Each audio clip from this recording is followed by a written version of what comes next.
ဆိုသားနောက်ကအားလုံးအနန္တ၅ပါးကိုရှစ်ခိုးပါ၏ဖျား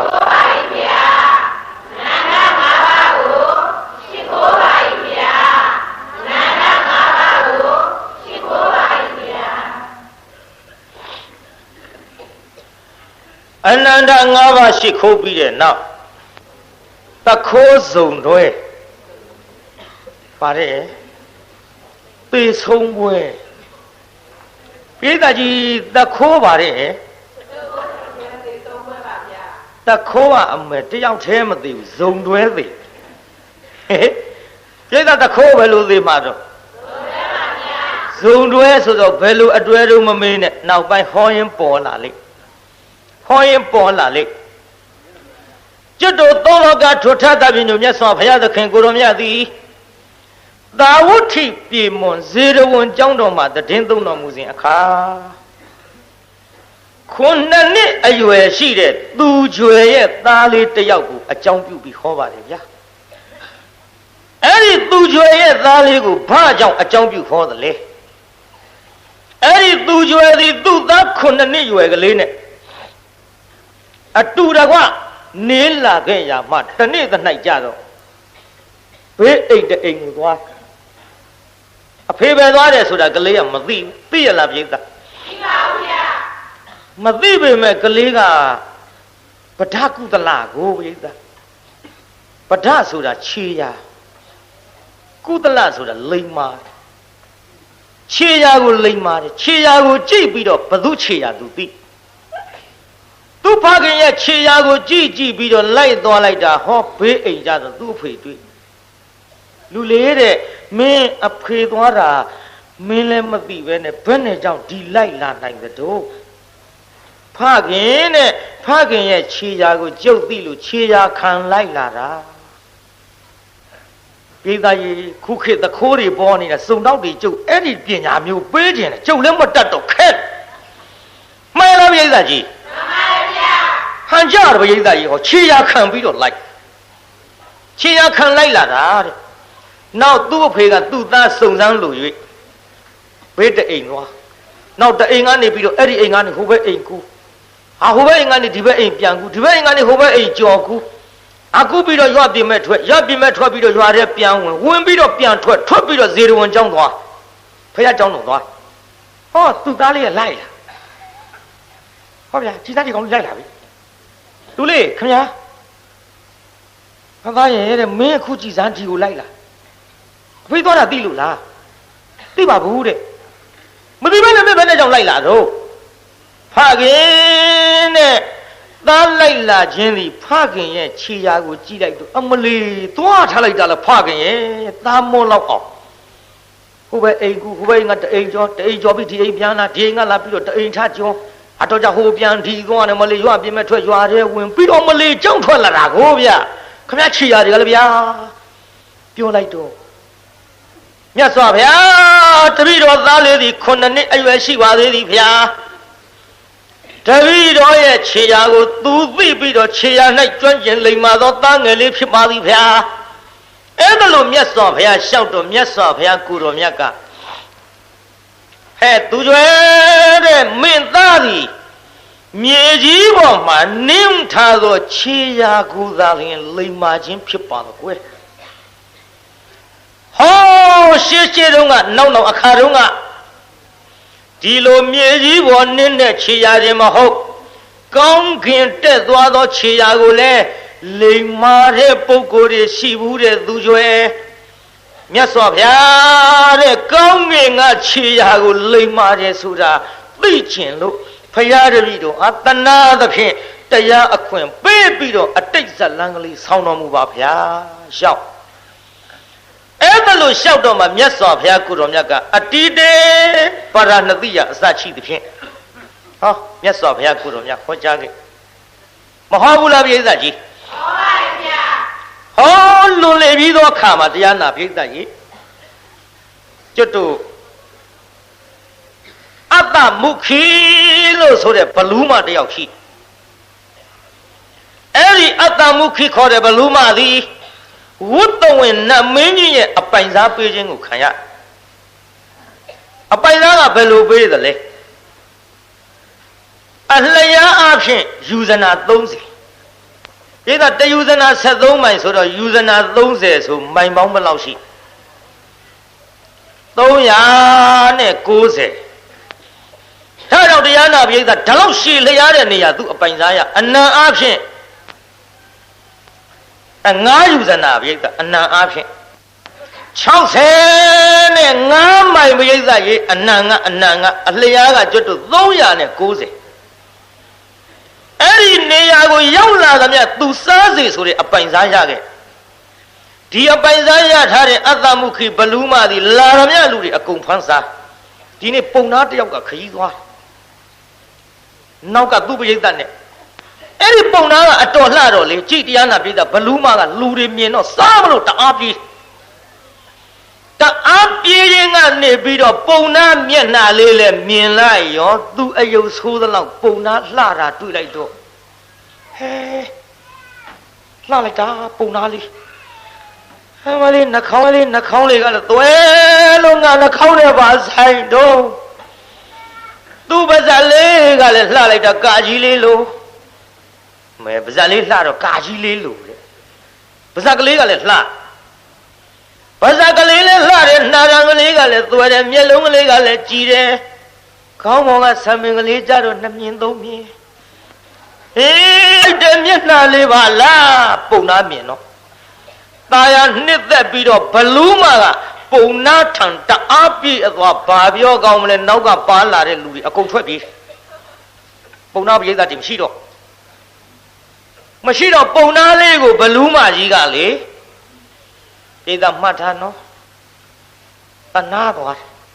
ငါစားရင်သူသေးပါတဲ့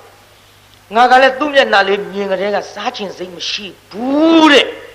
ဘလူးပဲဒီခေတာမဟုတ်ဘူးငါစားချင်စိတ်မရှိဘူးတဲ့သူ့တနာတယ်တဲ့ဟောဘလူးမတနာသွားတော့ပုံနာလေးကြောပေါ်တင်ပြီးတော့သူ့နေရာခေါ်သွားရောကဲပုံနာနဲ့ဘလူးမအတူတကွပေါ့ဗျာအတူတကွပေါ့နေကြထိုင်ရပုံနာမဟုတ်ပေါ့ဗျာကျွတ်လို့ဆိုကြောက်ပါမျက်နှာနာမကနဲ့ဘာနာမကရဲနဲ့တော့ကြအချိန်မတန်လို့သူဒေါသဖြစ်အခမသိကြိုက်စားကြစားမှာဒါပေမဲ့သူ့ရဲ့စက်နဲ့သူ့ကြတော့ဘလူးမနဲ့ပုံနာအခင်ပြေလို့နေကြသို့တော်လဲတရားနာပိဋကဘလူးမကလေအဲ့ဒီပုံနာကိုဟောလှိုင်ငူကြီးတဲ့ထားပြီးတော့ကြောက်ဖြာကြီးပိတ်ထားခဲ့သူမရှိတော့ထွက်ပြေးမှဆိုလို့တဲ့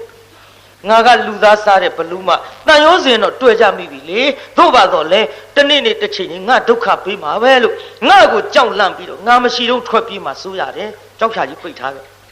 သူမရှိတော့ပိတ်ထားပြီးတော့သူပိုင်ဆိုင်တဲ့မြေပြင်ပေါ်မှာရောက်လာသမျှလူတွေကိုအကုန်လိုက်ပြီးတော့လူပစိုးတွေလူပိဋကလူတွေမှအဲ့ဒါလူတော်မို့ပစိုးတွေလူအင်ကြီးတွေလူစီတွေလူဆန်တွေလူဘလူအတွက်တုံးဆိုတော့သူ့အဟွာအတွက်ပုံနာအတွက်လူပြီးတော့တရားနာပိဋကရေဟောကြည့်အဲ့ဒါတွေသူ့လင်သားကိုပေးရောဒါဝိဒီအင်ကြီးဝိဒီပစိုးဝိရောတို့ကလူသားစားပြီမဲ့လို့မောင်ရဲ့မောင်ကတော့လူသားဖြစ်နေတော့ဆန်းတဲ့စီကိုစားတယ်ရောဒါဒီစားတနာစရာနော်ဘလူးမလည်းပြိတ္တတနာစရာပေါ့သူခမသူကလူသားစားပြီမဲ့လို့သူ့လင်သားအတွက်ဆန်းနေစီတွေအဝတ်ထည်တွေယူပြီးတော့ဒါတွေကိုကျွေးသည်သူသွားတော့ကြောက်ဖြာပိတ်သူပြန်လာတော့ကြောက်ဖြာဖွင့်ဒီလိုနေတော့ပြောလာခဲ့ရဘလူးမသည်သတ်တန်တွေခလို့ဟော9လလွယ်ပြီး10လကြာဖွာပါရောဗျာဒါကျမ်းဂန်နဲ့ပါတဲ့အတိုင်းတော့ဘလူးမလည်း9လ10လပဲလားဗျာဟုတ်တယ်9လ10လပဲအဲ့ဒါကျမ်းဂန်ပါတဲ့အတိုင်းမယုံရင်ဗရကုသလမာနဝဇတ်မှာကိုယ့်ဘာကိုရှာကြည့်ကြ9လလွယ်10လကြာတော့ဖွာတဲ့ပြုတ်ဖွာတော့သားယောက်ျားလေးဟဲဟန်ကြလိုက်ပါပြီဟောငါ့ကိုပြစ်မသွားပါနဲ့တော့ ပုံနာကပြောတယ်အိုးမင်းကိုဘယ်တော့မှပြစ်သွားမယ်ပြောလို့တော့မဟုတ်ဘူးလေတဲ့လူသားနဲ့ဘလူးမဆိုတော့တနေ့နေ့တစ်ချိန်ချင်းကြတော့ငါဒုက္ခပေးမှာပဲဆိုပြီးတော့စိတ်လေးပြီးထွက်ပြေးမှဆိုလို့ကြောက်ဖြာကြီးတောင်ပိတ်ထားခဲ့ရတာမဟုတ်လားမသွားပါဘူးကွယ်စိတ်ချပါတော့စိတ်ချပါဆိုပေမဲ့လို့ကြုတ်ရှိတုံးတာစိတ်ချတယ်ကြုတ်မရှိရင်တော့တော်တော်သားဖပိတ်ခဲ့ရမှာဟောဒီကြောက်ဖြာတိုက်ပိတ်ပါမင်းစိတ်မချပိတ်ပေါ့ဒီလိုနဲ့ကြောက်ဖြာကြီးပိတ်ထားပြီးတော့ဘလူးမကရှာကျွေးအလုံးလုံးမစားရဘူးလူသားများအဆင်ပြေခြင်းတော့ဘလူးနဲ့တွေ့ပြိဿအဆင်ပြေခြင်းတော့ဗာနဲ့တွေ့တောင်ငူမြို့ဝတကားတွေပြောရအောင်ခင်ဗျားတို့ရှာရဖွေရအလုံးလုံးရပင်မနာအဲ့ဒါလို့ရှာကျွေးလောက်ကင်ကျွေးတဲ့ဘလူးမများလိုချင်ဘူးလားဟေးအာနာဘာနာနဲ့မွေးရတာကြောက်ရှင်ကြောက်နေမှာပါမကြောက်နဲ့ဘလူးကမျက်နှာသာအယုတ်ဆိုးတာမျက်နှာသာအယုတ်ဆိုးတာအစစအရာလူလိုလောက်ကင်ကျွေးတယ်ရှာကျွေးတယ်ဖွေကျွေးတယ်ဒါပြောတယ်ကြည်တရားနာပိဿကြည်အဲ့ဒါလို့ရှာဖွေလောက်ကင်ကျွေးပြီးတော့လာခဲ့ရသားကလေးကအရွယ်ရောက်လာခဲ့ပြီအရွယ်ရောက်လာတော့ကလေးလေးကကြည်ပြီးတော့သူ့ဖွေမျက်နှာကြည့်လိုက်ဟာဖေးကလှသူ့မေမျက်နှာကြည့်မလေးကြောက်စာရှိကြောက်စာရှိရှေ့တော့မေးလို့မကောင်းသေးဘူးဖေးကလှတယ်မေးရရုပ်ဆိုးတယ်အမေကြည့်ပြီးကြောက်နေတယ်မေးမယ်ရှေ့တော့မေးလို့မဖြစ်ဘူးအယုတ်ဆိုးတဲ့မေးကခံရမှာမဟုတ်ဘူးဟောသူ့ဖေနဲ့နှစ်ယောက်ထဲနေကြဖေတဲ့ဖေကြတော့လှတယ်ဗျာတဲ့အမေကြတော့ဘာလို့အယုတ်ဆိုးတာဒုံးနဲ့မျက်နှာကြီးကလည်းဘူးတွေဒစ်နေတဲ့သွားကြီးကလည်းရှည်ကြီးပဲတဲ့မျက်လုံးကြီးကလည်းလင်းကွင်းကြီးလောက်တဲ့လက်ကွင်းကြီးလောက်ကြောက်စရာကြီးတဲ့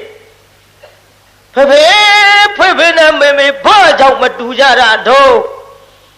အော်သားကလည်းကွယ်ဘယ်တူမရုံးပါရဲ့အဖေကလူသား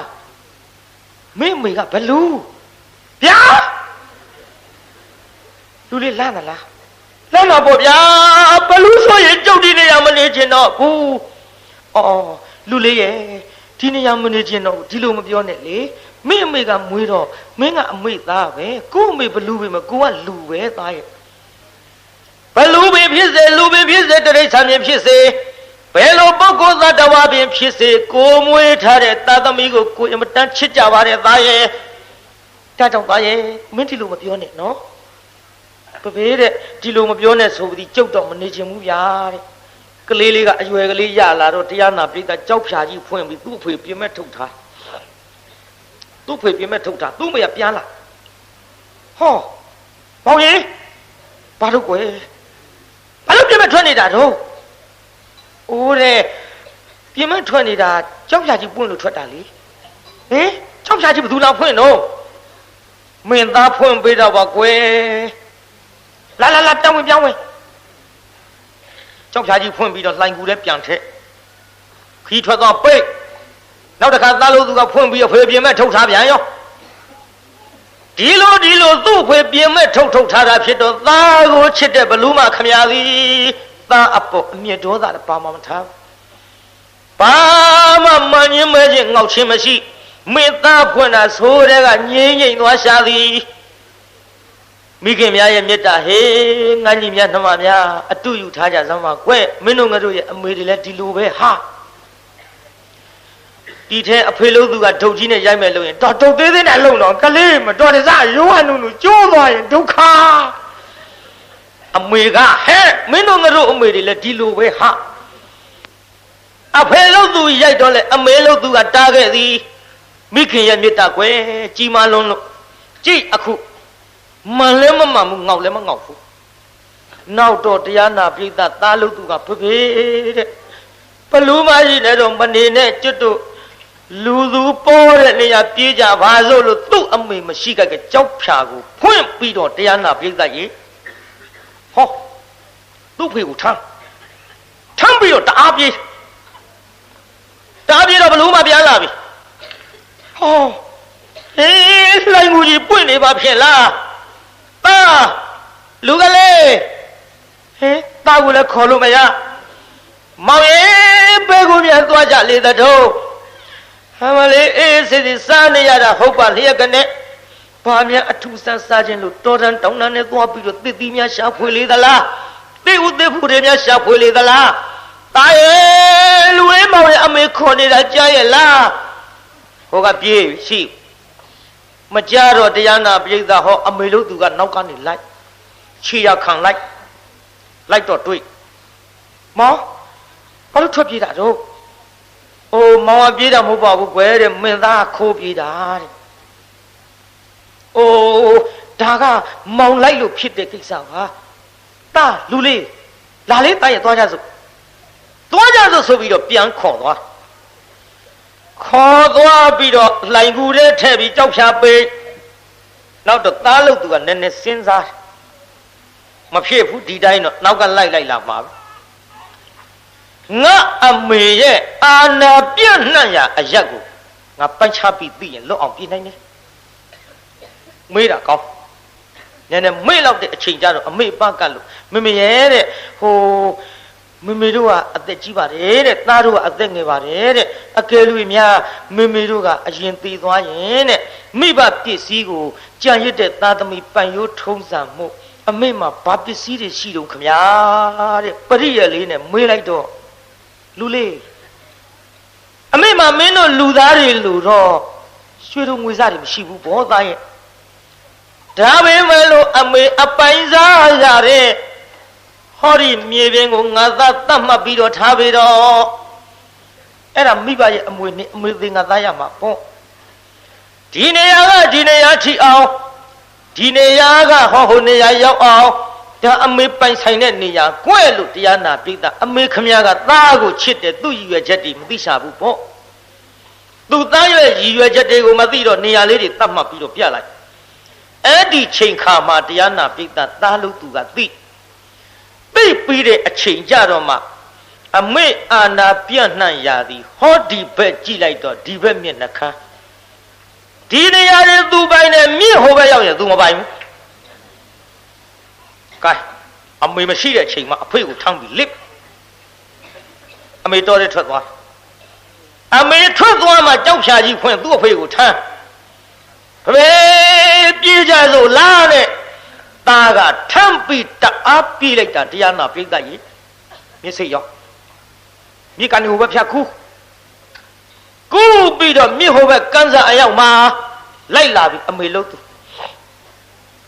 Pietaji Amelotu Laila.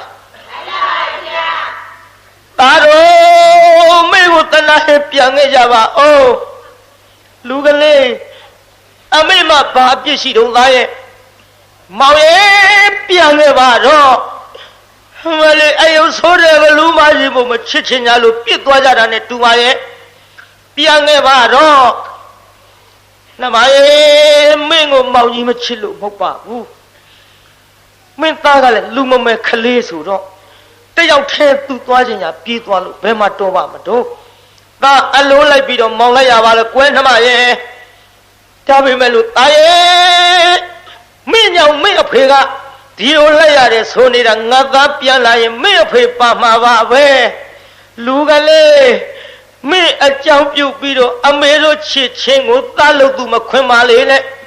Pianevaro, maybe I me a paper, Mave, me Camilla Balujo do a Luda. Oh, Chutu Nago Malay, ne. Pure like Takwe, yes, the Gipio Babi, Luli, Mingo, Amekula, Luebido, Sella, Pua, Lagare, Ameva Laye, Amego Chito Chitibia. Crabbing as he took Jayam Chitim Poo. Luli, Amedo was Zadi Goga, Tijo do ye move at Laye. Tijo do ye move at Laye. Amego Miataji Machijin and Natadi Lupitoya the La. May not that I will see a Mithia Mavai Piangajavado. Taro ye, I may do cut him and Migani Molu, Nazaro, Amigo Pimatavane, Nazaro Piangajavado. Mawe Kodali Chomo Bido Piova of Piangajavado. Kete que mean the Nalu, Mount Pianino, let Nalu to a light mamma who. မလေးတော်ပြန်ရင်လိုက်ပါပါတော့ပြောမေမေမလိုက်ဘူးဟဲရက်စလိုက်တာတာရဲ့ဆက်ကြီးပြောရပါပဲရဲ့ငါသားကိုကိုလာလွယ်ဆယ်လာဖွာပြီးတော့နှုတ်ချိုတိုက်ကျွေးပြီးအမေမွေးခဲ့တယ်လေမလေးခုတော့ပြေးလိုက်ကြတာလိုက်လေဝေးလေပါလားလိုက်လေဝေးလေပြေးကြတာတွေမမိနိုင်တော့ပဲသားတော်မြစ်ကြီးချလို့လေအမေပဲလို့နေတယ်မလိုက်နိုင်ပါဘူးလိုက်လေဝေးလေပြေးကြတာတွေမမိနိုင်တော့ပဲပြန်နေခြင်းပဲအမေကိုတနာရင်နောက်ဖက်နှစ်ယောက်လုံးပြန်ခဲ့ပါလားမသွေထားကြတာတပေါင်းမဲ့မလေးအသေးတွေကျွမ်းလို့လွမ်းမိုးတွေလဲဆွေကနေရ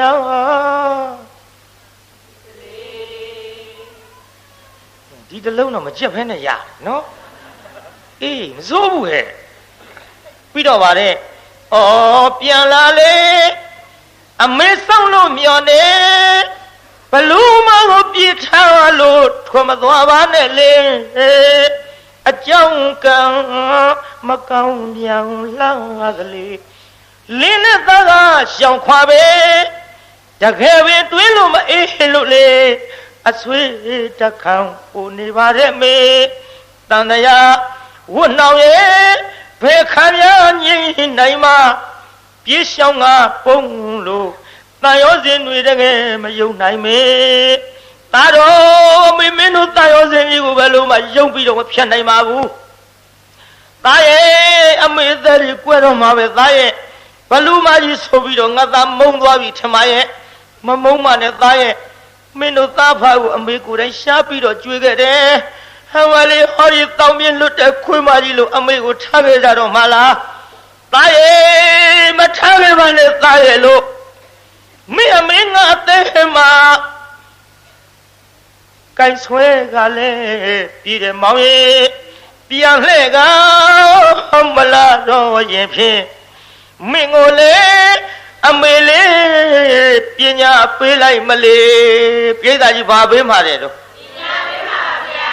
ပညာပေးမယ်သားရဲ့အမေဘုမသနာဆုံးကသားတို့သွားကြပါတော့ဒါပေမဲ့လို့လူမမဲသားလေးပညာမရှိလို့ရှိရင်ငါသားကြီးလူဘဝအဆင်တန်းနှိပ်ပြီးတော့စဝတ်နေအတွက်အခက်ကြုံလိမ့်မယ်သားရဲ့ငါသားကိုအမေပညာပေးလိုက်မယ်ဟောဒီစိတ်နာမဏိမန္တန်ကိုငါသားကြီးယူသွားပါတော့သားရဲ့မြစ်တစ်ဖက်ကားနေပြီးတော့အမေသင်တဲ့ပညာကိုငါသားကြီးရအောင်ယူသွားပါတော့အမေပေးလိုက်မကွယ်လို့တမောင်ရွှေသွေးအမေသင်ပေးလိုက်မလေတရနဲ့တူနဲ့တက်အမဒီတိုင်းသွားမှာကိုဗျဟောပါတာပြောပါတယ်တမောင်ရွှေသွေးအမေသင်ပေးလိုက်မလေမောင်မချစ်ပေမဲ့အမေရဲ့မေတ္တာရဲ့ကြီးမားပါပဲကြီးမားပါပဲသားရဲ့မင်းမချစ်ပေမဲ့လို့အမေမေတ္တာကြီးမားလို့ပညာသင်ပေးလိုက်မယ်သားရဲ့ငါသားကြီးမုန်းပေမဲ့အမေမမုန်းပါဘူးမင်းအဖေအမေကိုချစ်ပေမဲ့လို့မင်းကကပ်ပြီးဇိုထမ်းခေါ်နေလို့အဘလည်းမြစ်ကိုကူးပြီးတော့ဟောဒီပဲလောက်မပြန်လာတော့ဘူးတဲ့သားရဲ့ငါသားတို့မရှိရလေအမေသက်ရှိမှမဟုတ်ပါဘူး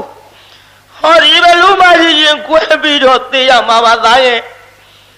နတ်ထောင်သားရဲ့အမေသင်ပေးလိုက်မကွယ်တမောင်ရွှေသွေးအမေသင်ပေးလိုက်မလေမောင်မချစ်ပေမဲ့အမေရဲ့မေတ္တာရဲ့ကြီးမားပါပဲကြီးမားပါပဲ12နှစ်အထက်ကခိုးသူချေရာငါတွေရှာလို့တွေ့နိုင်မယ်ပစ္စည်းဥစ္စာအမှန်မကွာရတော့မလေးတာရဲ့12နှစ်အထက်ကပျောက်ဆုံးတဲ့တခိုးထားတဲ့ပစ္စည်းတွေကို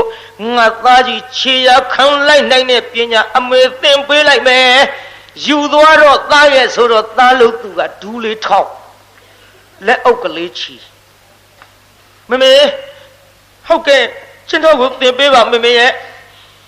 မမေဘလူးနဲ့လူသားအတူနေဖို့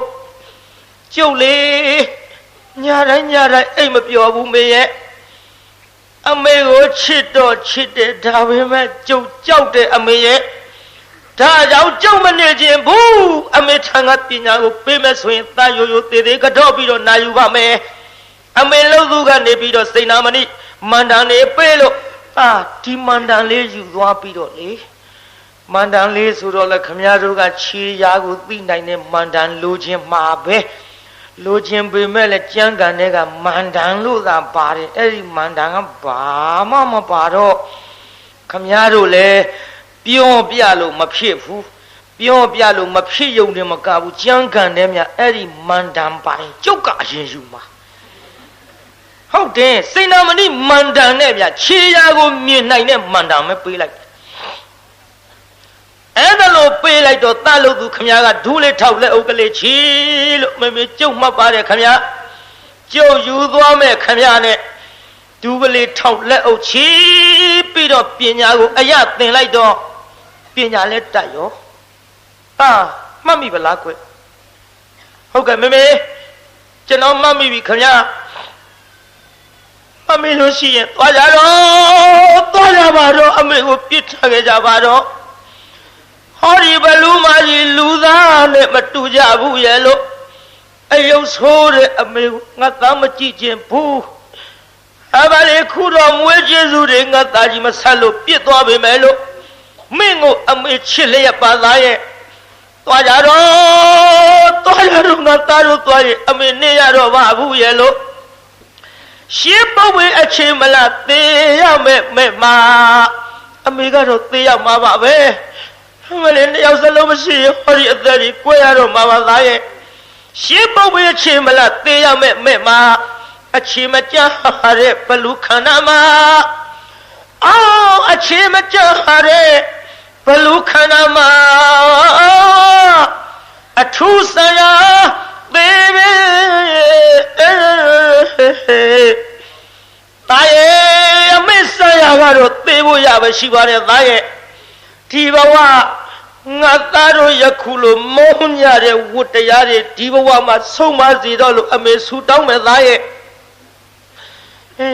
အခြေမကြတဲ့ဘလူခန္ဓာမှာအခြေမကြတဲ့ဘလူခန္ဓာမှာအထူးဆရာသေးပဲဒီဘဝဝတ်သုံးများဟာ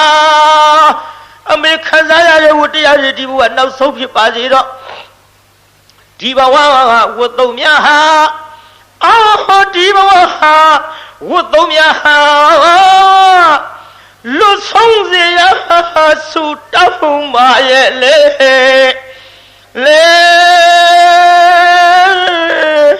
အမ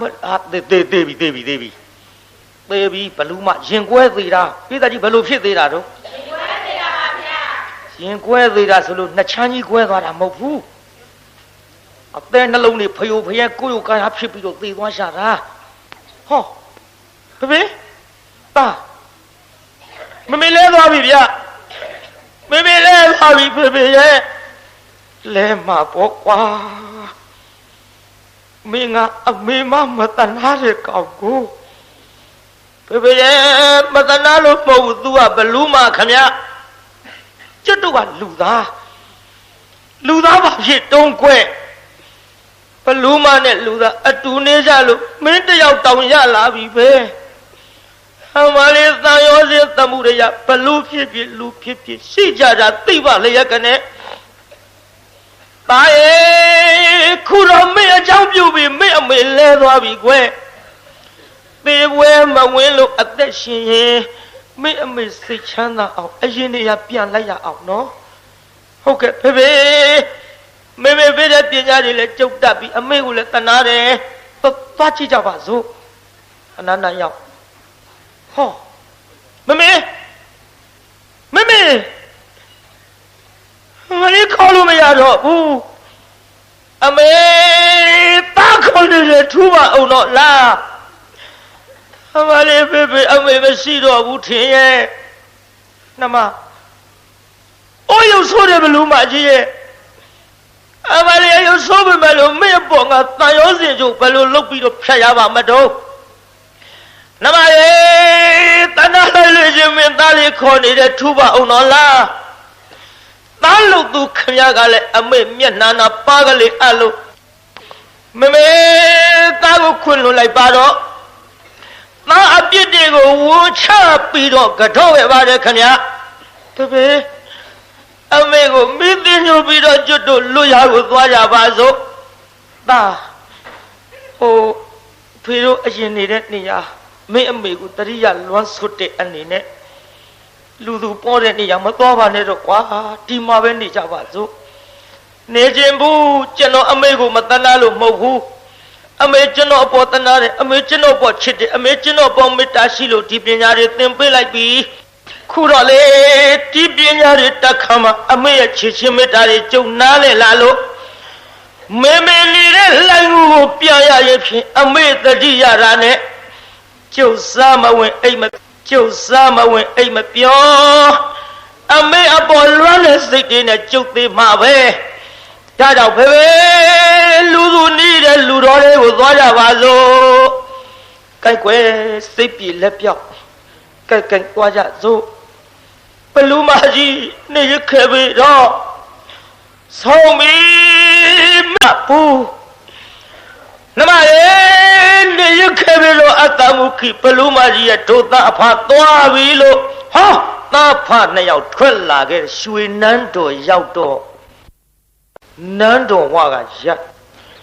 ခြေရာကိုလိမ်မာတဲ့သူငယ်တယောက်ရောက်နေတယ်လို့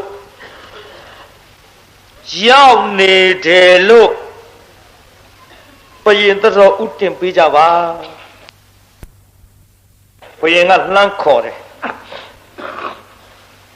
အဲ့ဒီတငယ်ခေါ်ခဲ့ဟေးအမောင်ဘုရားမင်းပါပညာတတ်ဘုရားကျွန်တော်မျိုးကြီး12နှစ်ထက်ကခိုးသွားတဲ့ပျောက်ဆုံးသွားတဲ့ပစ္စည်းတွေကိုခြေရာခံပြီးတော့ရအောင်လိုက်နိုင်တဲ့ဖမ်းနိုင်တဲ့တခိုးကိုရှာနိုင်တဲ့ပညာရှိပါဗျာခြေရာလိမ့်ပါပါဗျာအေးဒါပြင်ငါထမင်းခံစားတော့မှတ်လားပါဗျာဘုရားကျွန်တော်မျိုးကြီးဒီတန်မြညနဲ့မခံစားနိုင်ပါဗျာတနေ့ကိုငွေ1000ပေးမှခံစားနိုင်မှာပါဗျာပြေးတာတနေ့ဘယ်လောက်တဲ့ပါဗျာတနေ့1000နဲ့မှခံစားနိုင်မယ်ဆိုတော့ရှင်မယံကအေးကောင်းပြီမင်းတနေ့1000ပေးမယ်ခံစားပြီတော့လို့ရွှေနန်းတော်ခေါ်ထားလိုက်ပရောဟိတ်ပုံနာကြီးအကြံတစ်ခုဖြစ်လာဘယ်နဲ့တော့ဘယင်မင်းတရားကြီးပရောဟိတ်ပုံနာကြီးပါတော်ဥတင်ရင်မှန်လားပါဗျာဒီတငယ်တနေ့1000ပေးရတာမနှဲဘူးဗျာမနှဲနဲ့အဲ့ဒါမင်းလို့လားမင်းကသူ့လိုပညာတတ်လို့ခြေရာကိုကြည့်ပြီးတော့12နှစ်ထက်ကပစ္စည်းတွေကိုရအောင်ယူနိုင်နေကွာမှန်လားပါကိုတော်ကြီးသူခြေရာခံပြီးတော့ယူပေးတဲ့ပစ္စည်းဘာတစ်ခုတပြားသားရသေးလို့တို့ဟာမရသေးပဲခိုင်းမခိုင်းသေးပဲနဲ့အဲ့ဒါလက်တွေ့စမ်းရမယ်ကိုတော်ကြီးအေးနေအောင်ကွလက်တွေ့စမ်းတာထားတော့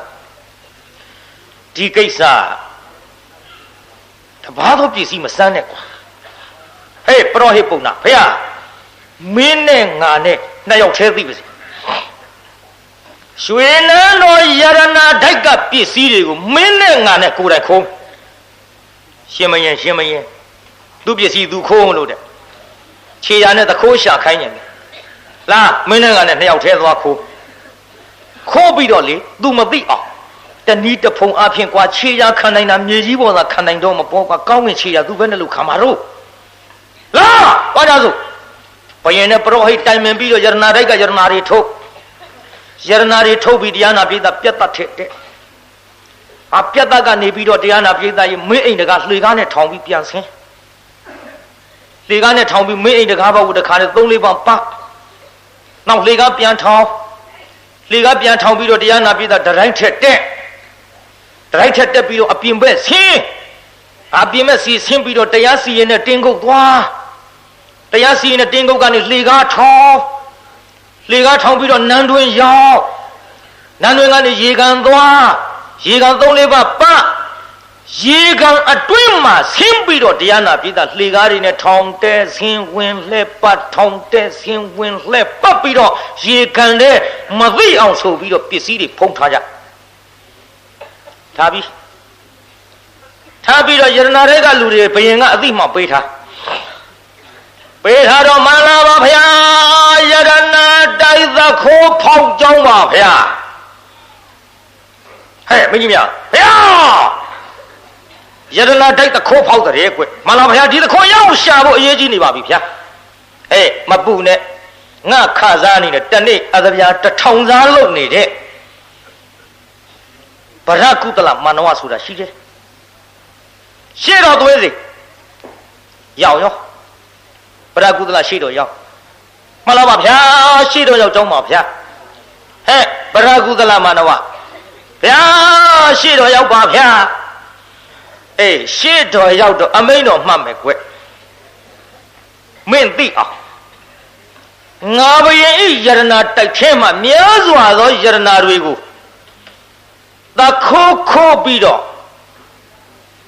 ဘယ်မှာထွက်သွားတယ်ဆိုတာမသိဘယ်မှာလိုက်ရှာရမယ်ဆိုတာမသိလို့12နှစ်ထက်ကခိုးရပါပစ္စည်းတွေကိုခြေရာခံပြီးဖမ်းနိုင်တယ်ဆိုတဲ့မင်းအလှဲ့ကြလာပြီဘယ်လိုလုပ်မလဲမှန်လားပါဗျာဘုရားကျွန်တော်မျိုးကြီးတာဝန်ရှိပါသည်ဗျာတို့ပါတော့လေဘယင်ပိုက်ဆိုင်တဲ့ယရနာတိုက်ထဲကပစ္စည်းတွေကိုခိုးခြင်းသည်အဆောင်အကျက်တည်မြန်မထားလို့လားဗျာထားရဖို့ခွဲဆောင်ကြတယ်ဆိုတာနေရောညရောတော့မအိပ်ဖဲပဲနေနိုင်မှာမလို့သူတို့အိတ်တုံးအလစ်ခိုးသွားတာနဲ့တူပါရဲ့မှန်လားပါဗျာမှန်လားပါဗျာကျွန်တော်မျိုးကြီးတာဝန်ထားတော်မူပါဗျာထားတော်မူပါဆိုပြီးတော့ရှောက်ကြည့်လိုက်ခြေရာခံပြီးရှောက်လိုက်ဟာပြတ်တတ်ကနေဆင်းမင်းအိမ်တကားကို3ပေါက်လောက်သွား3ပေါက်သွားပြီးတော့လှေကားထောင်ပြီးတော့တဲတတိုင်းအထက်ရောက်တတိုင်းအထက်ကနေအပြင်ဘက်ထွက်နောက်တရားစီရင်နဲ့တင်းခုတ်သွားကြည့်လှေကားထောင်နန်းတွင်ရောက်ရေကန်ဆင်းရေကန်3-5ပါးလက်စသတ်တော့ရေကန်နဲ့ထားပြီးဒီပြတ်သက်ပြန်တဲ့သွားတာပါလားပြီးရောပိဿမြေကြီးပေါ်ကခြေရတယ်မဟုတ်ဘူးကောင်းငင်ကခြေရပါခံနိုင်တာအဲ့ဒီလိုလဲသိရောဒီပစ္စည်းခိုးခြင်းသည်ရွှေနန်းတော်အပြင်ဘက်ကလာမခိုးရွှေနန်းတော်တွင်မှဘယင်မင်းတရနဲ့ပရောဟိတ်ပုံနာရဲ့ခြေရာတွေပါလားပြီးပင်သိညာတော်လဲကလေးကအလေးသို့သမင်းခါယောက်ျားကန္နာသပင်ဟောရှေ့တော့ကသူတော်ကောင်းတွေဆိုစဉ်စကားရှိကြဒီကိစ္စဘယင်မင်းတရနဲ့ပုံနာလို့ဗျငါကသွားပြီးသတော်ဥတင်လိုက်ပါကငါငွေ1000ပေးလို့ငါအားကိုးရဖြစ်သောဘယင်သည်ငါအားဘေးဖြစ်အောင်ဒုက္ခပေးတော့မှာပါလားကယောတို့တော်လည်းသတော်ဥတင်မှာဖြစ်မှန်လားပါဗျာမှန်လားပါဗျာဟဲ့ပရာကုသလမန္တဝဗျာဘယ်လိုလဲဟိပစ္စည်းသခိုးတွေတွေ့ရယရနာတွေခိုးသွားတာတွေ့ရလားကွမှန်လားပါဗျာယရနာတွေတွေ့ကြောင်းပါဗျာဘယ်ကတွေ့တော့ဟိယရနာတွေရေခံတွေကတွေ့ပါဗျာဟဲ့ပရကုသလပစ္စည်းတွေကိုတွေ့ချင်းကိစ္စမင်းရေခံကိုတည်သလားမဟုတ်ပါဗျာခြေရာတွေကအဆင်းအတက်တွေနဲ့အလွန်များများလှပါဗျာဟဲ့ဘယ်လိုများရလဲကွမှန်လားပါဗျာဟောဒီရွှေနန်းတော်ပြတ်သက်ကနေပြီးတော့မင်းအိမ်တကားကို3-5ဆင်းပါဗျာ3-5ဆင်းလေကားထောင်ပြီးတော့တတိုင်းအပြင်ဘက်သူထွက်ပါဗျာတတိုင်းအပြင်ဘက်ကနေပြီးတရားစီရင်တဲ့တင်းကုတ်တရားစီရင်တဲ့တင်းကုတ်ကနေပြီးတော့လေကားထောင်တဲ့ပြီးတော့နန်းတွင်းရောက်နန်းတွင်းကနေရေကန်3-5ပါရေကန်တွင်းထားပြီးတော့မှမှန်လားပါဗျာသူတို့ရဲ့ခြေရာကဟောဒီပြတ်သက်သူပဲပြန်ရောက်ပါဗျာပစ္စည်းတွေဒီမှာရှူစားတော်မူပါဗျာဟေးပဒကုသလပစ္စည်းတော့ရပြီကွာတခိုးလို့ချင်း မှန်လားပါဗျာပျောက်ဆုံးတဲ့ယရနာကြီးရရင်ဖြင့်တခိုးပြီးဘယင်မင်းတရားကြီးအပြန်ရလို့ဘာအကျိုးရှိမှလဲဗျာအကျိုးရှိမရှိရှိကွာအဲ့ဒီတခိုးငါသိခြင်းမှန်လားပါဗျာမသိခြင်းမှလည်းတခိုးမရလို့အကျိုးမရှိတာကိုဘုရားကျွန်တော်မျိုးကြီးသရောဥတင်ပါမယ်ဗျာယေနာသိမ့်သံတိဒုက္ခိတံယေနာသိမ့်သံတိအတုရာအစရှိတဲ့ဂါထာလေးရုပ်ပြီးတော့မှန်လားပါဗျာလောကရှိနေကြတော့တတ္တဝါတွေမှာထမင်းအသက်9ရက်ရေအသက်1ရက်ဆိုခြင်းအပြင်ရေသည်အားကိုးရာလူတွေမှာဖြစ်ကြပါတော့လေပါတလိညီသောစောင်းသမားသည်စောင်းကိုလေပင်မှချီ၍မရနဲ့တကွရေထဲသို့ဆင်းပြီးကူးကြသောအခါစောင်းပေါက်ထဲကရေဝင်၍လူတွေရဲ့အာကိုရာဖြစ်သောရေသည်လူတွေရဲ့သေဆုံးရာဘေးဖြစ်ခဲ့ပါတော့သည်ဗျာဒီဥရာတုံဆောင်းတာကိုသိသဖြင့်တခိုးကိုအသင်မင်းကြီးသိတော်မူပါလောသိတော်မူပါလောဣဇာကြီးနားထောင်တော့သူပြောတဲ့ဥရာယုံလေးတွေပုံဝတ္ထုလေးတွေရေဒီလူတွေရဲ့အာကိုရာဖြစ်တဲ့ကဲ့သို့တဲ့အကိုရဖြစ်တယ်လို့ပဲလူတွေရဲ့ဘေးဖြစ်ပြီးတော့ရေကြောင့်လဲလူတွေသေဆုံးခဲ့ပါတယ်ဗျာသူဆိုနေတာကတိုင်းပြည်အုပ်ချုပ်သောဘုရင်ဒီလူတွေရဲ့အကိုရဖြစ်တော်လဲထိုတိုင်းပြည်အုပ်ချုပ်သောဘုရင်ကြောင့်လဲလူတွေမှာဒုက္ခဖြစ်တတ်ပါတယ်တခိုးမပြခြင်းဘူးလို့ဆိုတာပြိဿကြီးမင်းပြောတဲ့စကားတွေငါသဘောမပေါက်နားမလဲဘူးတခိုးတာရအောင်ဖမ်းပေးမှန်လားပါဗျာထပ်ပြီးတော့သတော်ဦးတင်မယထာဝိဇာနိရုဟန္တိတတ္တာပဋ္ဌယတိခိတာမှန်လားပါသတော်ဦးတင်မမယ်ဗျာတဲ့ဘုရားကျွန်တော်မျိုးကြီးသည်သတော်ဦးတင်မဲ့ကိစ္စဘယင်ဒီပညာညာနဲ့ဆင်ခြင်ရင်သိပါလိမ့်မယ်ဗျာပြောစားမြေကြီးသည်လူတွေရဲ့ယတ္တိယပါဗျာယတ္တိယဘောကမြေကြီးမရှိလူတွေပဲနေဖြစ်လိမ့်မလဲမှန်လားပါဗျာမြေကြီးသည်လူတွေရဲ့အာကိုးရာယတ္တိယဖြစ်ပါဗျာအိုဒိန်သည်တယောက်သည်မြေကြီးကိုမြေညက်နဲ့နဲပြီးတော့အိုးလို့ဖုတ်၍ရောက်မြေကြီးထဲမှာတွင်းတူပြီးတော့သူ့အလိုရှိတဲ့မြေနဲ့အလုပ်လုပ်ခဲ့ပါဗျာမြေကြီးသည်သူ့အာကိုးရာအသက်မွေးကြောင့်ဖြစ်ခဲ့ပါဗျာသို့ပါတော့လေသူတူးထားတဲ့လှိုင်တွင်းထဲသို့ဝင်နေကြမိုးကြီးသီးထန်စွာရွာသဖြင့်၎င်းတွင်းကြီးထဲသို့ရေတွေကျပြီးမြေပြိုပိလို့သူအာကိုးရာဖြစ်သောမြေသည်သူရဲ့အသက်သေးစရာဘေးဖြစ်ရပါတော့သည်ဗျာတို့ဖြစ်သည့်အတွက်ဒီသခိုးကိုလည်းပဲအရှင်မင်းကြီးဒီစကားကြားရင်သီနာလဲတော်မူပါတော့ဗျာမသိဘူးကွာမနာမလဲဘူးသခိုးတော်မင်းငါတွေ့အောင်ရှာပေးမှန်လားပါဗျာသခိုးနဲ့ဘာအကျိုးရှိမှလဲအကျိုးရှိမရှိကွာငါသခိုးမိရင်ငါသခိုးမိတဲ့ကျင့်နဲ့ပြငါကိုသခိုး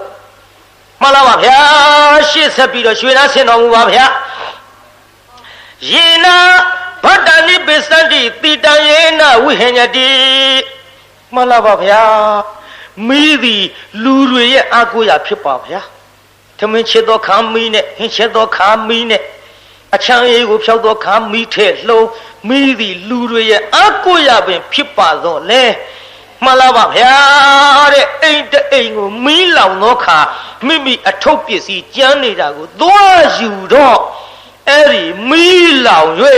သေဘေးသို့ရောက်ခဲ့ရပါဗျာမိဒီလူတွေရဲ့အကိုရာပင်ဖြစ်တော်လဲတနေ့ကြတော့ဒီမိဒီဘေးဖြစ်ပြီးတော့သေစရာအကြောင်းတစ်ခုရလာပါသည်ဗျာ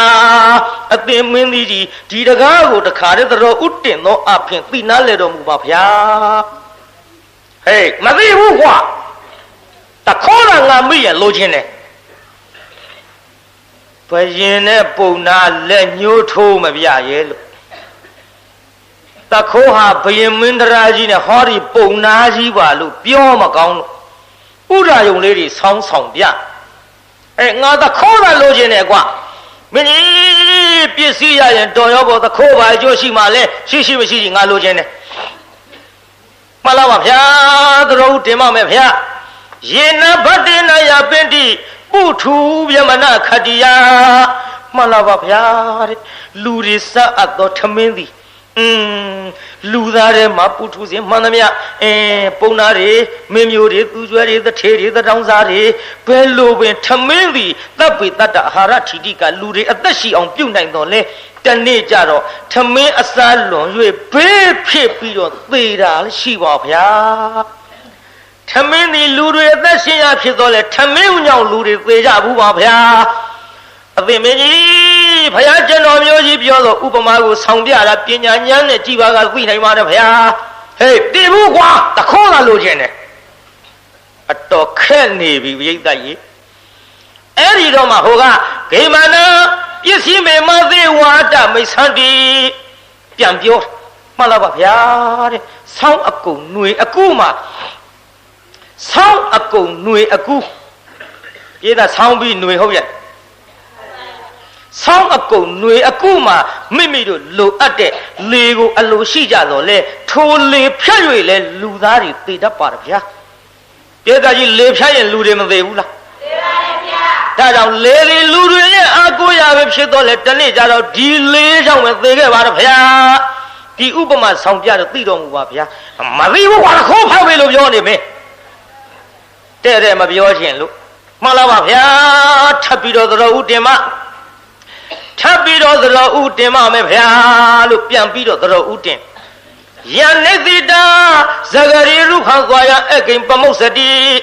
မှန်လားပါဗျာတဲ့တစ်ပင်ကိုမှီ၍အသီးအပွင့်အရသာရှိတာတွေကိုစားပြီးတော့တစ်ပင်ဒီလူတွေအတွက်လဲတန်ဖိုးရှိ၎င်းနောက်တစ်ပင်ပေါ်မှာနေသောတစ်တပင်ကောင်းတော့ငှက်တောင်းခုဆိုတဲ့စကားကဲ့သို့တစ်ပင်ဒီသူတို့ရဲ့အကိုရပင်ဖြစ်ကြတော့လေတစ်ခိုင်းခြင်းຫນွေအခါမှာပုတ်၍မိထတောက်ပြီးလောင်သောအခါမှာတစ်ပင်မော်ရှိသောငှက်သည်ထုံပြီးရောက်သေဆုံးခဲ့ရထိုတစ်ပင်ကြောင့်ပဲလျင်သေဆုံးခဲ့ရပါဗျာဒါကြောင့်တစ်ပင်သည်ငှက်များဤမိခိုရဖြစ်တော်လဲမိခိုရဖြစ်သောတစ်ပင်ကြောင့်ပင်လျင်သေခဲ့ရပါဗျာအသေးမင်းကြီးသိပါလို့မသိဘူးကွာတခေါ်ဖမ်းပေးလို့ပြောနေဘယ်လိုမှပြောလို့မရမှန်လားပါဗျာထပ်ပြီးတော့သတော်ဦးတင်ပါမယ်ဗျာဘုရားကျွန်တော်မျိုးကြီးဒီတကားဆောင်းတော်ဥပမာကိုနားလည်အောင်ထောင်တော်မူပါဗျာရှေးတုန်းကလင်မယား2ယောက်ရှိပါဗျာလင်မယား2ယောက်မှာ2ယောက်စလုံးအမေပဲရှိကြတယ်အဖေမရှိကြပါဗျာမယားလို့သူသည်ရောက်ခမရဲ့အပေါ်မှာအစကချစ်တော်လဲနောက်ကြတော့သားသမီးတွေများလာတော့ခါအလုံးမလုံးနိုင်မနဲ့အစာကျွေးရသည်ကိုမတထားပါတော့ကြောင့်မောင်ရဲ့မောင်အမေကဒီလိုပြောတယ်ဒီလိုဆိုတယ်ဒီလိုဆူတယ်အမြဲတမ်းတိုင်တန်းတော်လဲလင်ကနားမထောင်သဖြင့်ခက်တယ်ကွယ်အမေကိုအပြစ်မထားပါနဲ့အပြစ်မထားပါနဲ့ဆိုရင်ဖြင့်တော့အမေကိုချစ်ရင်တော့အမေနဲ့နေတော့အမေကို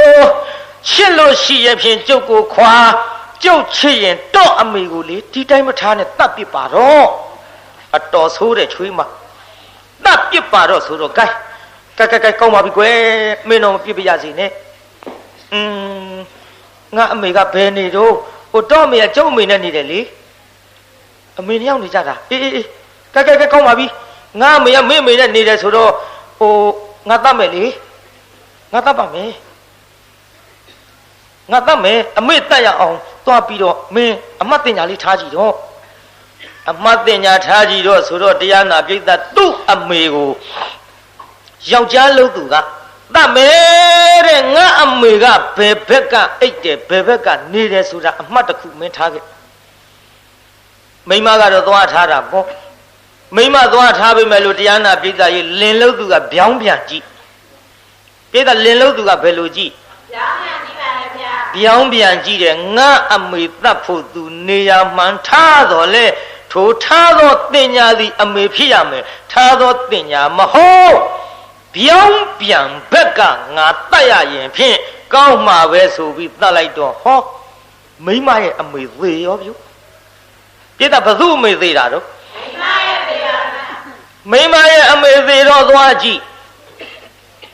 ဟ မလေးငါမေသေးပါဘောလားငါမေသေးရဲ့သိမေလဲသတ်တော့ကိုင်တာဖြင့်သတ်မယ်တို့အမေကိုတုတ်တန်သွားပြီးမိရှိုးကြစို့ခေါ်သွားရောလင့်အမေကိုတုတ်တန်သွားပြီးတော့မိရှိုးကြဖို့ထားကြမသွားတယ်တုတ်တန်ရောက်ဟဲ့မိပါလားမိရှိုးရမိချင်းပါဘူးမိချင်းပါသွားယူကြည့်ကျုပ်ကြည့်လည်းမသွားရဲဘူးကြောက်သွားလည်းကျုံမနေရဲဘူးလာအတူတူသွားရအောင်မိချင်းအတူတူပြန်ယူတော့မိမကြီးကတရားနာပြီးသားလေကလေးတိုက်တော့နိုးလာဟဲ့ဟုတ်တော့မလေးပြီးလိုက်ရောက်နေပါလားပြီးလိုက်ရောက်နေပြီတော့လန့်သွားတယ်ပြီးလိုက်ရောက်နေပြီဆိုပြီးလန့်သွားတန်တော့ငါမရှို့မလို့သူတို့တတ်ကြမလို့ဆိုပြီးတရားနာပြီးသားအဲ့ဒီမိမကြီးကလေဒီမဲ့ဟောတစ်တုံးတစ်ခုငါအကြောင်းသိရမယ်ဆိုပြီးတစ်တုံးတစ်ခုကိုလေအဲ့ဒီသူ့ဖုံးနဲ့အဝတ်တွေနဲ့ဖုံးပြီးတော့သူထွက်ပြေးပြီးတရားနာပြီးသားကြီးလှိုင်ကူကြီးတစ်ခုတည်းသွားနေတော့တရားနာပြီးသားဟိုသခိုးတယောက်ကလည်းပစ္စည်းတွေခိုးပြီးတော့လှိုင်ကူကြီးတဲ့ထည့်ထားတာကိုပိဿညသူ့ပစ္စည်းကိုသွားယူမယ်ဆိုပြီးညချမ်းခါသွားတော့အဲ့ဒီကြောက်လို့ပေမဲ့ဘေးကြောင့်လှိုင်ကူထဲဝင်နေတဲ့မိမလည်းမြင်လိုက်ရောဟာဘလူမာကြီးဆိုပြေးပြီးတော့ဆရာတယောက်သွားခေါ်ဆရာဘလူရမ်းဘလူနေဘယ်မဲ့လို့ဟိုလှိုင်ကူထဲမှာရှိတယ်လာပါဒီမဲ့ကျုပ်ပစ္စည်းတွေထားတာဆရာရဲ့အဲ့လှိုင်ကူထဲမှာဘလူးမဝင်နေတယ်ဟေးလာသွားစို့ဆိုပြီးဆရာလို့သူကတရားနာပိဿအရင်သွားဆရာလို့သူအရင်သွားတော့တရားနာပိဿဆရာလို့သူကသူ့မြင်တော့ဟဲ့ဘလူးမဆေးဆရာငါဘလူးမဟုတ်ဘူးလာဒီလားဒီမဲ့ရတနာပစ္စည်းတွေသင်နဲ့ငါနဲ့ခွဲယူကြစို့လာငါဘလူးမဟုတ်ဘူးခွဲယူကြစို့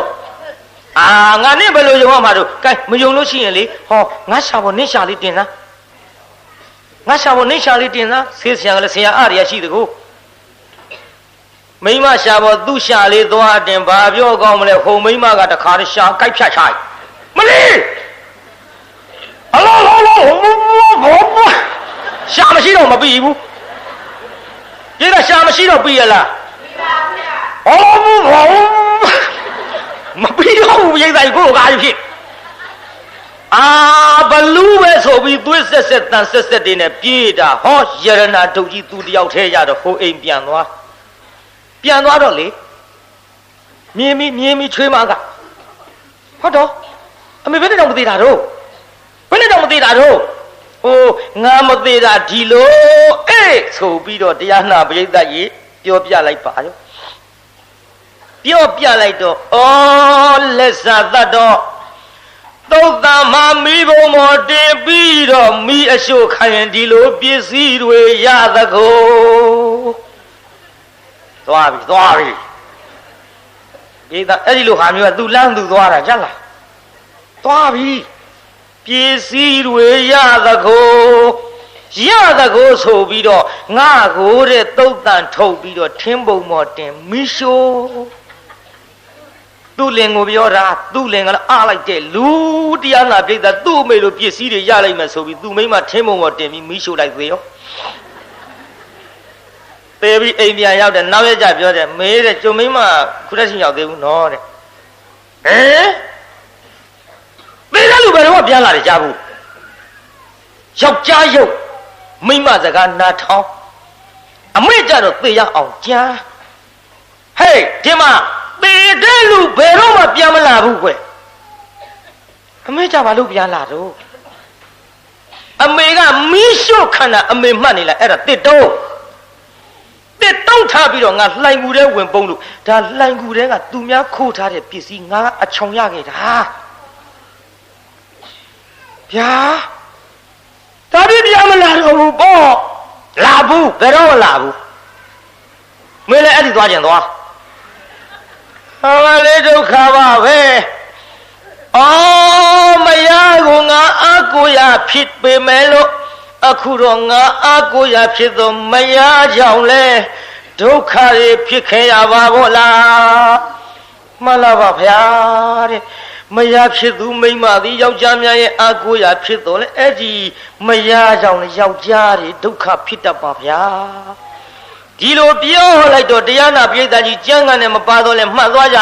မိမများသေးလဲယောက်ျားတွေကိုအာကိုရဖြစ်ပေမဲ့လို့အာကိုရဖြစ်တဲ့မိမတွေလည်းယောက်ျားကြောင့်ဒုက္ခဖြစ်တတ်ပါတယ်ဗျာတို့အပြတ်မြန်ကြည့်သွားပေါ့ဒါကြောင့်မင်းကြီးသိတော်မူပါတော့လို့ဘယ်လိုပင်ပြောတော်လဲဟေးငါမသိဘူးငါမသိဘူးတခေါ်တော့ငါမရောက်ဖမ်းပြီမှန်လားပါမှန်လားပါဗျာတော်ဦးတင်မောင်းမယ်ဗျာဖခင်ဒီဟိုသားကိုအာကိုပါတယ်ဗျာအာကိုလို့လဲသားစုလေးတောင်းပါဗျာသားစုတောင်းလို့သားကလေးလည်းရပါဗျာဘယ်လိုပင်သားအာကိုပြီးစုတောင်းလို့သားအာကိုရဖြစ်ပေမဲ့လို့ငယ်ရွယ်စဉ်အခါကျွေးတော်လဲအသက်ကြီးသွားတဲ့ချိန်ခါမှာအလုံးမလုံးနိုင်လို့အရာမဝင်တော့လို့လုံအားမရှိတော့လို့အဖေကိုနှင်ထုတ်သဖြင့်ဖခင်ဒီအဝေးမှာတောင်းစားပြီးတော့သူများရဲ့အိမ်ကောင်းရင်နာမှာပြစ်စလက်ခတ်သိရပါဗျာဒါကြောင့်မင်းကြီးသိတော်မူပါတော့ဖခင်လို့ဘယ်လိုမှသတော်ဥတင်လို့မရတော့အဲ့ဒီချိန်ခါမှာဖခင်အလောင်းတော်ကဖခင်အလောင်းတော်ပရိသဗရကုသလဆိုတာဘယ်သူအလောင်းတော်ဖခင်အလောင်းကနေပြီးတော့တိုင်းသူပြည်သားလူအများတို့ဇနဘုတ်သားတို့ငါပြောနေတဲ့စကားသည်သင်တို့သည်ရိပ်မိကြပြီမဟုတ်တုံးလားရိပ်မိတယ်ပြီးတယ်ဘယ်လိုသိကြပါလဲအသင်မင်းသားလေးအသင်မင်းသားသည်ရှင်မင်းအပမကပ်ပြီးတော့မင်းခါယောက်ျားလုံးနေရပါသည်မင်းခါယောက်ျားဖြစ်ခြင်းကြောင့်မျက်နှလူလိုက်အကြိုက်ကိုတင်းနေတော့လေဘယင်သဘောမပေါက်လို့သူတို့ကိုယ်တိုင်ခိုးထားသည်ဖြစ်မယ်လို့ကျွန်ုပ်တို့ရိပ်မိသဘောပေါက်ကြပါသည်အသင်မင်းသားမနဲ့တိုင်းပြည်အုပ်ချုပ်တဲ့ဘယင်နဲ့ဟောဒီပရောဟိတ်ပုံနာသည်သူတို့ကိုယ်တိုင်ယရနာတိုက်မှာထုတ်သူတို့ကိုယ်တိုင်ပြတ်တတ်ထဲမှာနေပြီးတော့မင်းအိမ်တကားဆိုသုံးငါဆင်းတွေကားထောင်တဲ့တတိုင်းအပြင်မဲ့ထွက်တရားစီရင်တင်းကုတ်ရောက်လှေကားထောင်တဲ့နန်းတော်ရောက်ရေကန်ဝင်းသုံးငါပတ်ပြီးတော့ရေကန်တွင်းထားတာသူတို့နှစ်ယောက်ကြည်စမ်းกว่าဟဲ့ကောင်းလေမထားနဲ့ဒီရှုံးရင်မထားနဲ့ဒီပုံနာဘယ်နဲ့ပြသူတို့ကိုယ်တိုင်ခေါ်ပြီးတော့တက်မင်းသားလေးဒုက္ခပေးမဲ့ရှင်မရင်နဲ့ပရောဟိတ်ကိုင်းလာလေဟောတူတွေနဲ့တင်းဖုတ်တွေနဲ့ဆောက်တွေနဲ့လက်နဲ့ကိုယ်စီဝင်ရိုက်လိုက်တဲ့တရားနာပိဋကဟောနန်းရင်ဖြင့်အဲ့ဒီနေရာမှာတခါတည်းမာလကကြွသေရောသေဗလားပိဋက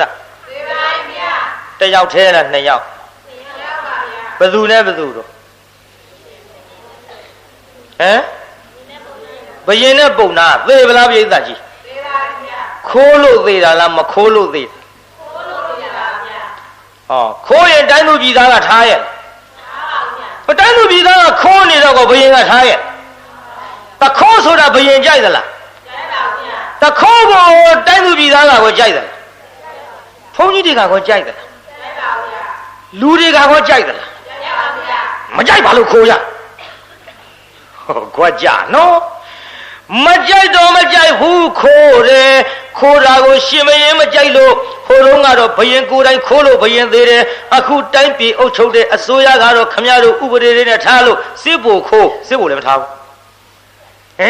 ရာရှိတွေခိုးရာရှိတွေလည်းမထားဘူးပြည်သားမျက်နှာလိုက်ပြီးထားရလားပြည်သားဥပဒေကခိုးတာကိုသဘောမကျလို့ဒီခိုးမှုသည်ဒီလိုသေးတတ်ပါတယ်လို့ဆိုလေဟောဒီဇလန်းကိုကျုပ်နာမည်ပေးထားလိုက်တာကတခိုးဗါတဲ့ပြိဿတခိုးစုံတွေသေဆုံးပွဲအဲ့ဒီလိုသေတော့မှကျွတ်တို့ဖယားအလောင်းတော်ဖြစ်တဲ့ဗရကုသလလေးကိုရှင်ဘရင်မြှောက်လိုက်ပါတယ်ဗျာဘာမြှောက်လိုက်တော့ပြိဿဖယားအလောင်းတော်လေးရှင်ဘရင်ဖြစ်တဲ့ချိန်ခါမှာဏီကုန်းခဘအပိသလို့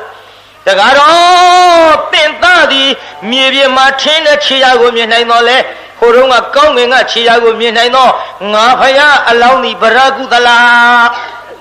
ကတ္တဝသည်ထိုခါကဗရကုသလရဲ့ဖခင်ကွဲ့လို့မြတ်စွာဘုရားဟောကြားတော်မူသောဆုံးမှာသားဖနှစ်ယောက်ဒိဋ္ဌိနဲ့ဝိစီကိစ္စကွာလို့သောတာပန်တည်ကြပါတယ်ဗျာတကဘာလုံးမှာမြတ်တတာချမ်းသာကိုစိတ်မြဲပါစေ အားလုံးကိုယနေ့ညကြွရောက်လာကြတဲ့တရားနာပရိသတ်ကြီးချမ်းသာကြပါစေအားလုံးကိုယနေ့ညကြွရောက်လာကြတဲ့တရားနာပရိသတ်ကြီးကျမ်းမာကြပါစေအိမ်ပြန်ပို့ကြပါစို့အတ္တကေဟေပြောသမျှဟောသမျှတွေကသဘောမကြပဲအပြစ်တွေ့ခဲ့လျင်ချီးရင်နဲ့ဘုံမုံစိတ်တွေပြစ်ပြီးအသီးသီးသောမိမိတို့ငရာဌာနသို့နိဝတ္တတုသီခရစ်သာပြန်ကြပေတော့နိဝတ္တတုမေတ္တာရဲ့ပခါဖြောင်းလိုက်မယ်ပြစ်ပရာတွေဝေးရကမြန်စီရောခြေသာဆွေကလျှံပြီးကိုယ်စိတ်နှပြချမ်းသာစွာဖြင့်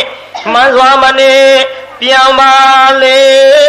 တော့ပြောင်းကြစေကုန်သတည်း